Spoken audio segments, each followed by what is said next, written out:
Imagine standing in your own home, your sanctuary, dressed to celebrate love and longevity, only to hear your husband announce a life-altering betrayal in front of a crowd. The fairy lights, the clink of champagne glasses, the warm smiles, all turn ice cold when his mother smirks at you, declaring she's taking over your bedroom. But what happens when the woman they underestimated the most, you, decides to flip the script before they can steal your home, your freedom, and your dignity? This isn't just a revenge story, it's a masterclass in reclaiming control. It was supposed to be a night to remember. Not in the way it turned out, but in the way I imagined it would be. 17 years together. Through thick and thin, through messy fights and quiet dinners. We'd made it. That's what I told myself while slipping on the dress I saved for special occasions. I even curled my hair. I remember checking myself in the mirror and smiling.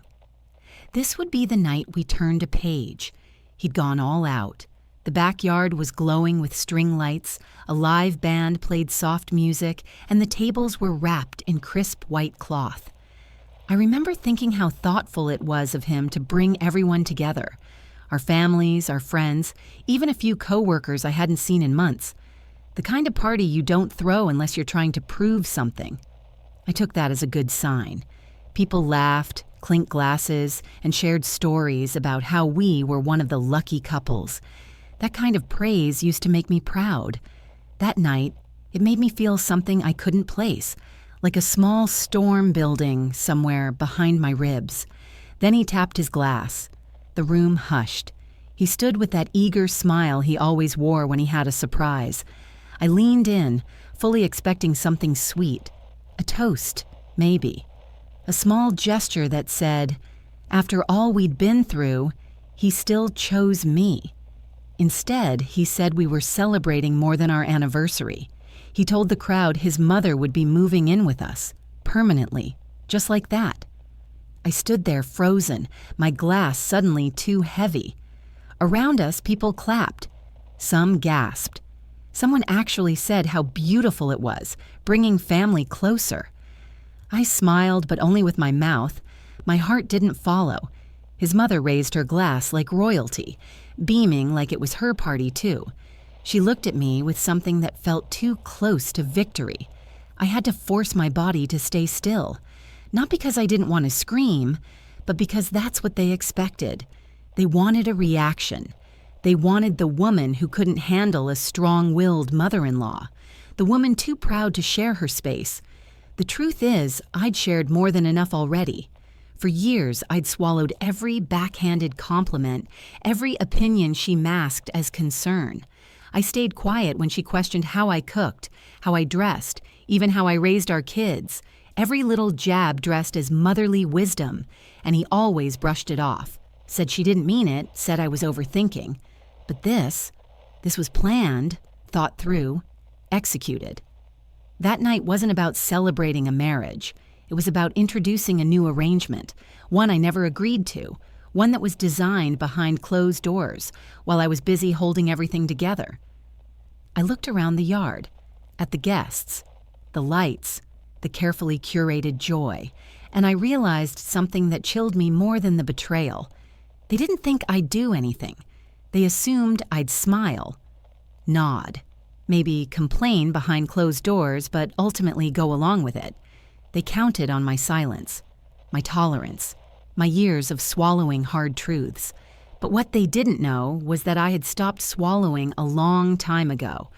You reach a point where you stop waiting for someone to choose you, where you stop hoping they'll see your worth. That night, as I stood under those glowing lights, I stopped hoping. I started planning. They thought this was the beginning of something for them. What they didn't realize was, it was the end of something for me. And that moment, that smile I gave them, the stillness they mistook for weakness, that was the start of everything that came next. Her face said everything. While people clapped and raised their glasses, I saw it. That little smirk, the kind that barely curves the lips but screams satisfaction. She didn't even try to hide it. She looked right at me like she had already moved in, like she was already redecorating.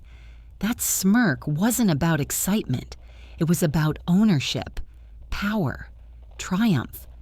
She had been inching toward this moment for years, slowly testing how far she could go. She was clever like that, always knew just how to wrap her digs in sugar. Whenever she questioned my cooking, it was out of love. When she commented on how I dressed, it was concern. When she undermined my decisions, she was just looking out for us. If I ever pushed back, I was sensitive, dramatic, difficult. I played it safe. I smiled, nodded, changed the subject. Not because I was weak, but because fighting every jab would have consumed me. And deep down, I didn't think she could really do damage unless I gave her permission. Turns out, she didn't need my permission. Just a quiet partner. For years, I gave him the benefit of the doubt. When he brushed off her comments, I told myself he was caught in the middle. When he failed to defend me, I convinced myself it was easier for him to keep the peace. I didn't want to believe that he was part of the problem, that he wasn't just enabling her, but inviting her in. That night proved otherwise. He stood there proud beside her, as if this decision had been made out of love and logic. He looked at me not with guilt, but with expectation. He expected applause, gratitude. I stared at him long enough to feel a shift inside me. Not rage, not even heartbreak, just a quiet clarity that I had never really been seen in this relationship. I had been useful, steady, predictable, but not chosen. And I don't mean chosen like in the romantic sense. I mean chosen when it mattered, chosen when there was a cost. I had put in the work, held the house together, made space for him to grow. I showed up again and again. But that night, he didn't show up for me. He showed up for her, and yet they both miscalculated. They thought I would shrink, that I'd bite my tongue like always, that I'd smooth it over for the sake of appearances. That's the thing about quiet women. They assume we stay quiet because we're weak. They don't realize it's because we're calculating, observing, waiting for the right moment to speak in a way they can't ignore. I could feel the air shift as she raised her glass again, toasting the future, talking about how much easier life would be with her around, how she could take over some responsibilities, how I'd learn from her. Some people laughed politely, others looked uncomfortable, but no one said a word. And in that silence, I saw it clearly. They'd built a plan on top of assumptions. They assumed I would adapt. I always did. What they didn't know was that I had reached my limit long before that night. I'd just been waiting for them to cross the line. Now they had. That smirk, that toast, that announcement. They weren't just celebrating a new living arrangement. They were celebrating control, and they didn't even see the trap they'd walked into. I stayed silent just like they expected. But inside, I wasn't spiraling, I was smiling. Because I already had a plan. And they were about to learn something they hadn't learned in all these years. I never play a game unless I know how to win. I didn't say a word.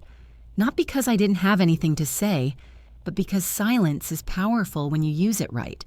I let them toast, laugh, soak in their little victory. I smiled. I nodded. I played the part perfectly. That's the thing about people like them. They never see it coming when the person they underestimate the most stops pretending. I stood there in the glow of party lights, glass in hand, pretending to be surprised. It took everything in me to keep my face calm, but I'd practiced this moment in my head so many times that it came easy, easier than I thought it would. I let them believe they'd caught me off guard.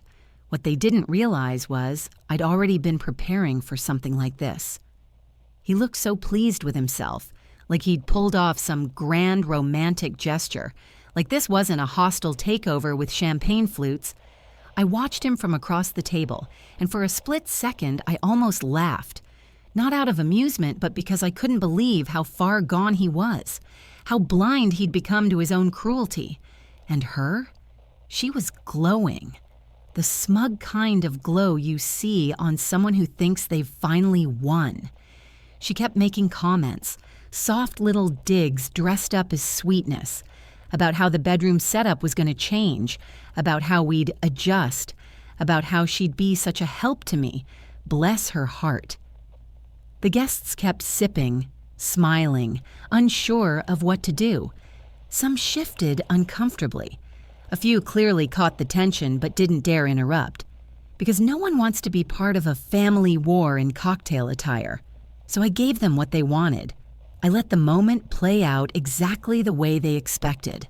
I kept my posture relaxed, my expression mild, but behind the calm, my thoughts were racing, not with panic, but with precision. I had a plan, not a reaction, a response. This wasn't the moment to explode. It was the moment to collect, to watch, to take inventory of who smiled, who looked away, who clapped a little too hard. I needed them to believe they were in control just a little longer, because the impact of what I was about to do depended on it. I took a sip of champagne, letting the bubbles hit the back of my throat, and glanced around the room. The people closest to me, some of them looked unsure, like they were waiting for me to speak. But not this time. That night, I didn't fall apart. I stayed exactly where I was, because the next move was mine, and I intended to make it unforgettable. 2 weeks before that party, everything changed. It started like any other morning. He rushed out for a meeting, the kind that always sounded vague. I didn't think much of it until I passed the home office and noticed something rare. His laptop was open, unlocked. That never happened. He was oddly protective of it, like he was guarding a vault of secrets. And maybe, in a way, he was. I stood there staring at the screen, unsure of what I was even looking for. Maybe I just wanted to confirm a suspicion I hadn't fully admitted to myself, that something was off, that the distance between us lately wasn't just from work stress or bad timing, that the way he looked at me had changed, and not in a way love should. Curiosity won. I moved closer. His inbox was wide open, and there it was, a subject line staring back at me like a slap to the face. Final move-in date confirmed. I clicked. What I found wasn't just a message, it was a blueprint, a step-by-step breakdown of how they were going to introduce the idea at the party, how it would catch me off guard, how I'd come around once the dust settled. He even mentioned that he'd already begun moving her belongings into the guest room, that the master bedroom would be adjusted next, and then the final line, the one that made my blood run cold. Once she's comfortable, we can talk about getting her to add me to the deed. That was it. That was the plan. They weren't just inviting her in. They were preparing to take the house from under me slowly, legally, quietly, as if I wouldn't notice until it was too late. I stood in that room, phone in hand, taking photos of every detail. My hands shook, not from panic, but from adrenaline, a kind of betrayal that burns clean through your chest. The house was in my name, paid mostly with my money. It was the one thing I built, protected, maintained, and they thought they could just take it. That's when the switch flipped. I didn't cry. I didn't scream. I grabbed my bag, walked out the door, and drove straight to my lawyer's office. I didn't even call ahead. I just showed up, sat down, told them everything. We went over every document, every protection, every option. And in that moment, a new plan was born. I decided I wasn't going to confront him. Not yet. I wasn't going to give them the satisfaction of knowing I knew. I'd let them believe their plan was working, that I was still clueless, that I'd show up to the party and be stunned, maybe even embarrassed, that I'd sulk in private and eventually give in. But while they were plotting a takeover, I was finalizing a sale. I found a buyer in less than a week, a woman with sharp eyes and a no-nonsense attitude. She understood what I needed, speed and silence. The paperwork moved quickly. The closing date?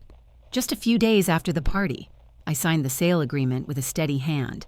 It was mine to sell. My home, my right. And I was done protecting people who only saw me as a placeholder. I remember sitting in my car after leaving the lawyer's office, gripping the steering wheel. It felt like I'd taken back something I hadn't even realized I'd lost. Not just control, but dignity. I'd spent so long bending to keep peace that I'd forgotten how powerful stillness could be when it comes from strength, not surrender. They thought I didn't know, but I knew everything. And I wasn't just going to stop them. I was going to watch them unravel right in front of everyone. People think revenge is loud, that it explodes. But the best kind is quiet. It moves in silence, builds in layers, and waits for the perfect moment to strike. That's what this became for me, not just payback, but precision. After that day at the lawyer's office, I was laser focused. I didn't care about anything else. The lies, the smug smiles, the passive digs, they all faded into the background. I had one goal now: protect what was mine and make them watch while I did it. The lawyer laid out the options. Since the house was in my name only, there were no legal roadblocks.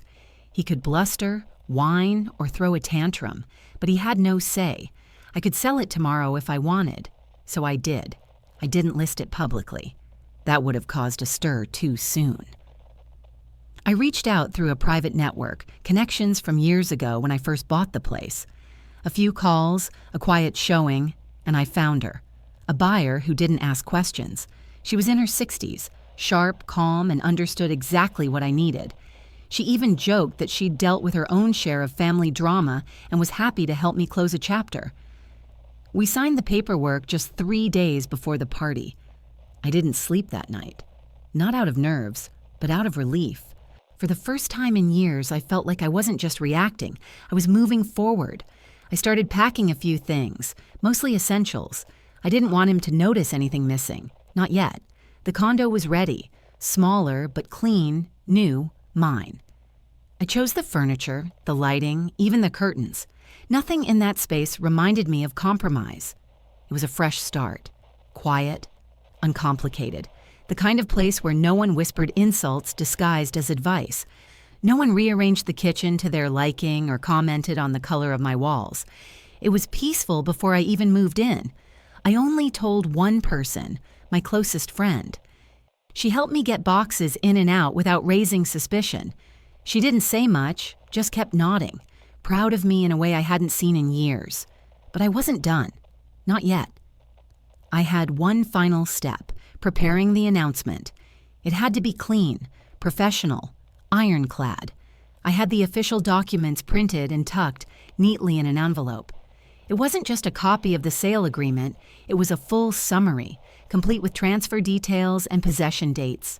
There would be no confusion, no loopholes, no misunderstandings. I rehearsed what I would say, over and over until the words didn't feel heavy anymore, until the fear turned into confidence. Then came the hard part, acting normal. For the next few days, I smiled more, said less, kept the house running as if nothing had changed. I still cooked dinner, folded laundry, answered texts. He probably thought I was softening, giving in, that I was back in the role he was used to. It was easier that way. Let him stay comfortable. Because that made what came next so much better. That party wasn't just an anniversary celebration, it was a stage. They wanted applause. I was going to give them a show. And while they raised their glasses, congratulating themselves on a future they thought they controlled, I stood there holding something they never saw coming. Power. Real, legal, irreversible power. Because when people think you're just a wife, just a woman who keeps quiet, they never prepare for the moment you stop pretending. They never think you'll walk away. Or worse, for them, they never think you'll take everything with you when you go. The music softened. The crowd leaned in, drinks halfway to their lips, expecting something sweet, maybe a tribute, a love story, a thank you. That's how these things usually go. One partner toasts the other. Cue applause, cue kisses, cue happily ever after, but not tonight. He had just finished his grand announcement, beaming. So proud of the decision they made for me. His mother grinning at his side, already behaving like the lady of the house. My house. She stood with her hand gently resting on his arm, like they were presenting a gift instead of springing a trap, and everyone clapped. That part still stings. Not because I needed their support, but because none of them knew better. They clapped for betrayal, masked as family unity. They clapped because they didn't see what I saw. They didn't know this wasn't spontaneous. It wasn't some "we had no choice" situation. It was calculated, executed, cold. And I was supposed to stand there, smile, welcome the new chapter. But I had a chapter of my own. I raised my glass slowly. My hand was steady, my voice calm. Actually, I have something to share too. Silence. His smile twitched, unsure if I was about to join the toast or challenge it. Her grin faltered for just a second. That tiny flicker of doubt, it gave me life. I reached into my purse and pulled out the envelope. Clean. Sharp. The weight of it in my hand reminded me of how far I'd come since that email. I didn't yell. I didn't accuse. I didn't make a scene. I simply unfolded the paper, held it up, and said the words I had rehearsed again and again. This house is sold. It was quiet. Still. The kind of stillness where even the wind holds its breath. He blinked, confused, like he didn't understand the language I was speaking. I repeated it, slowly, clearly. I sold the house. The papers were signed 3 days ago. The new owner takes possession next week. A gasp from somewhere in the crowd, a drink knocked over. Her face, pure disbelief. He stepped forward, voice cracking, asking if this was some kind of joke. I turned to face him fully. No, it's not. People began whispering. My best friend in the corner nearly choked on her wine. Someone else laughed under their breath, not out of cruelty, but out of that stunned kind of awe that follows when someone flips the script. She tried to push through the crowd, tried to take back control, said something about how I couldn't just throw them out, that I was being emotional, dramatic. There it was again, dramatic. It always comes back to that word when a woman stops tolerating nonsense. I smiled, tilted my head. You were perfectly fine making decisions without me. Now I've done the same. And then, as if fate had a perfect sense of timing, the doorbell rang. Everyone turned. It rang again. He didn't move. She froze. So I walked, heels against hardwood, calm as ever. And when I opened the door, there she was, the new owner, elegant, composed, a smile that could cut glass. She stepped in like she belonged, which, technically, she now did. She greeted me by name and said she was glad to finally meet the previous owner in person. I turned to the room. Everyone, this is the new owner of the house. Silence. He stumbled backward. She looked like she'd swallowed acid. The owner gave a polite nod, explained that she and I had finalized everything and she would be moving in shortly. But she was flexible, open to discussing short-term rental terms if needed. Rental. That word hit him like a punch. He started shouting, accusing me of betrayal, of keeping secrets, of ruining everything. But here's what betrayal really looks like. Lying, manipulating, making plans behind someone's back and expecting them to just go along with it. I didn't betray anyone. I protected myself. And now, as they stood in front of everyone, humiliated, exposed, and defeated, I finally felt it. Relief. I hadn't just taken my power back. I'd reminded everyone, that underestimating someone doesn't mean they're not paying attention. Sometimes it means they're preparing. She stepped into the room like she'd done it 100 times before, poised, calm, not a hair out of place, the kind of woman who didn't need to raise her voice to be heard. Her name was Donna, and she was everything they weren't expecting. She looked around the space with a quiet curiosity, pausing at the table covered in untouched appetizers, the flickering lights strung across the patio, the crowd frozen in a mix of discomfort and disbelief. Then she looked at me and smiled like we had a secret, because we did. Everyone was still processing what I had just said when she walked in, that I had sold the house, that it was done, that they were no longer calling the shots. And now the buyer had shown up in person. Her timing wasn't planned, but it couldn't have been better. She greeted the room like it was just another Sunday open house. Polite, warm, and completely professional. She explained that she'd only dropped by to introduce herself, not to intrude, but her presence was the final confirmation no one could argue with. This wasn't just a threat. This wasn't a bluff. It was reality. He looked like he was about to explode, like he'd just realized this wasn't a game he could talk his way out of. She, on the other hand, looked pale, unsteady, as if everything she'd orchestrated for months was suddenly slipping through her fingers. Donna explained the terms gently. She mentioned how she was open to allowing them to stay temporarily at a fair market rent if they needed time to figure out their next step. She wasn't cruel about it. In fact, she was more gracious than I ever could have been. That almost made it worse for them. He repeated the word rent like he didn't understand it, like it had never been part of his vocabulary before. She confirmed it, smiling. Yes, rent. I stayed quiet through most of this. I didn't need to say anything else. The house was no longer mine, but I didn't feel a loss. I felt free. Donna could handle them now. I had done my part. I watched him look at her, searching for an answer, for support, for a next move, but she had nothing. No smirk, no comments, no backup plan. Just stunned silence. She had spent years believing she was untouchable, that she could insult, undermine, and manipulate her way into control, that I would always fold, always concede, always make room for her comfort. Now she realized she had no leverage, no power, no home. They were standing in a house that didn't belong to them anymore, and for the first time, it showed. The shame, the disbelief, the raw panic of realizing the story they were writing had just been rewritten without them. And the best part? I didn't have to raise my voice. I didn't have to explain myself. All I had to do was open the door. There's a special kind of silence that follows public humiliation. It's not quiet, it's heavy, dense. Like everyone's afraid to breathe too loudly, afraid it might crack the surface of something unstable.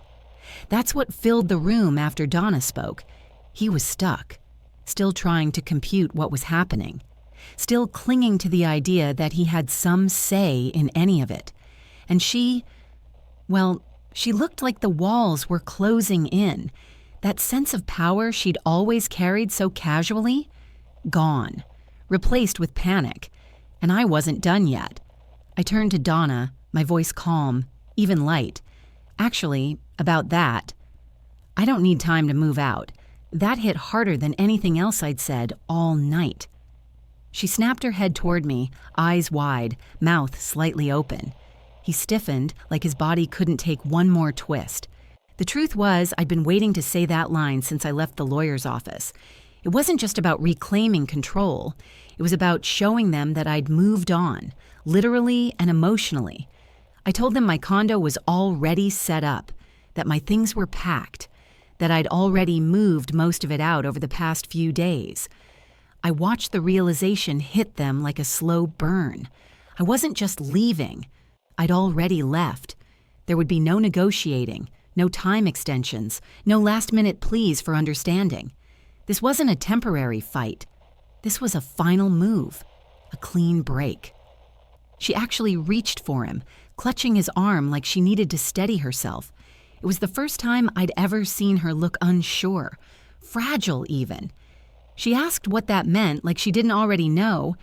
It means you two have 5 days to figure something out, or you can start paying Donna rent. Totally up to you. Donna nodded. She was still professional, still composed, but I could tell she enjoyed the moment just a little. She mentioned something about needing a deposit if they wanted to stay, and it nearly made me laugh. These two had orchestrated a plan to take my home from me, and now they were being offered a rental agreement, like tenants scrambling for a place on short notice. The tension in his jaw was impossible to miss. His pride couldn't handle it. She looked like she was about to cry, but I didn't feel sorry for either of them, because this was never about the house. It was about respect. And the moment they tried to take that from me, I made sure they lost everything they thought they had control over. I didn't need revenge to be loud. I didn't need to fight or scream or beg anyone to take my side. I just needed to plan, to act, to follow through. That's the thing people forget about quiet strength. It doesn't announce itself. It arrives fully formed, with keys turned, locks changed, and options removed. And now they were living in the consequences of their own arrogance. They had tried to outmaneuver me, but I had already walked off the board and flipped it behind me. For a moment, no one moved. Then she turned on him. I had expected her to defend him, to blame me, to insist this was all a misunderstanding. That's how these stories usually go, where the mother-in-law becomes the martyr and the wife the villain. But that's not what happened. She looked at him like she didn't even recognize him. Her hand slipped from his arm, and her face twisted into something I hadn't seen before. Disbelief? Betrayal? Maybe even heartbreak. Whatever loyalty had once lived between them, it cracked right there in front of everyone. "Wait," she said, her voice sharp.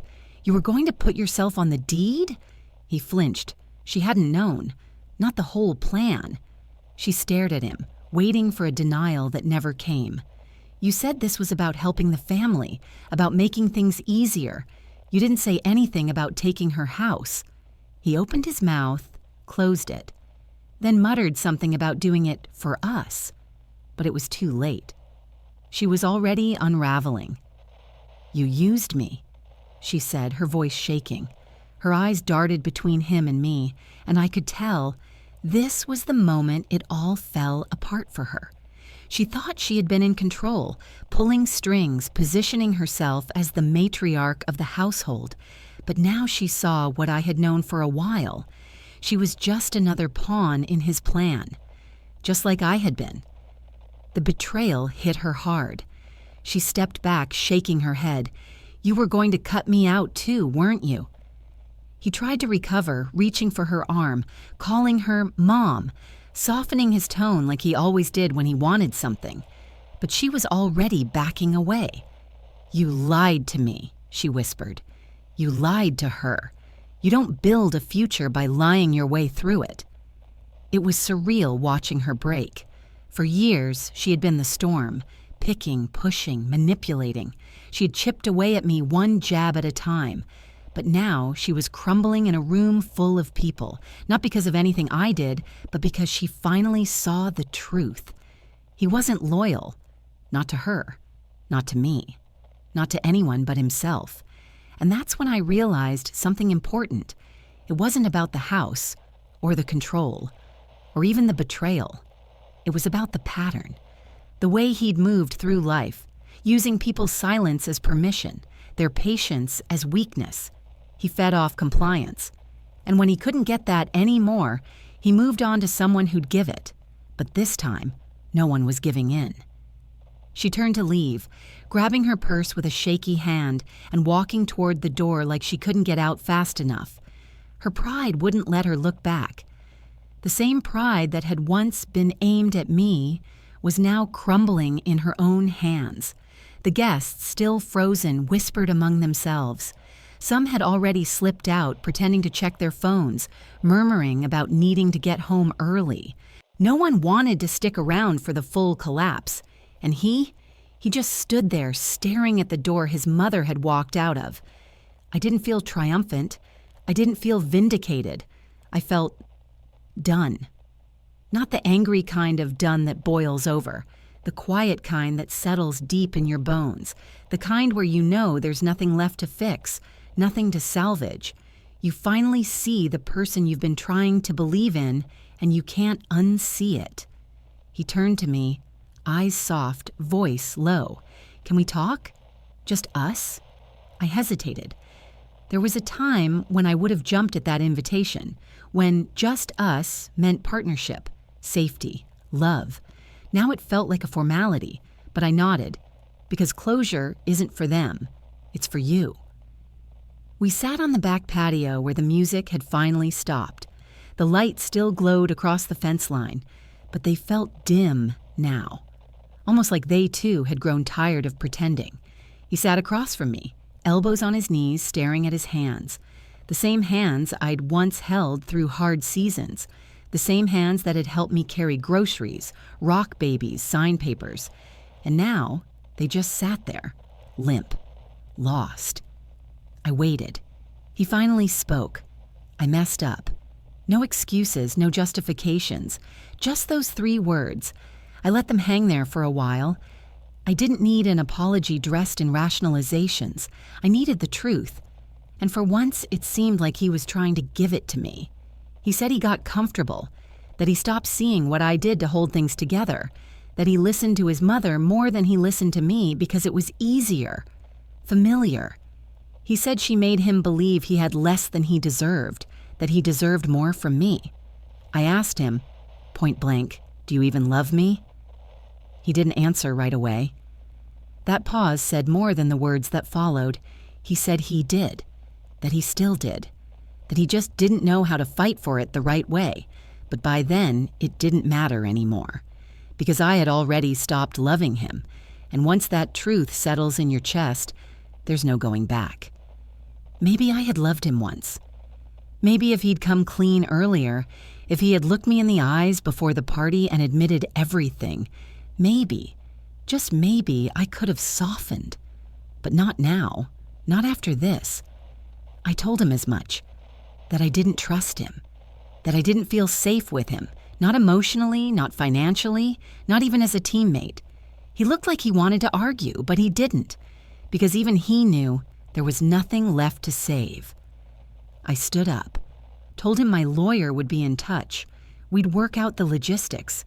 But this, the marriage, it was over. He didn't follow me, didn't fight.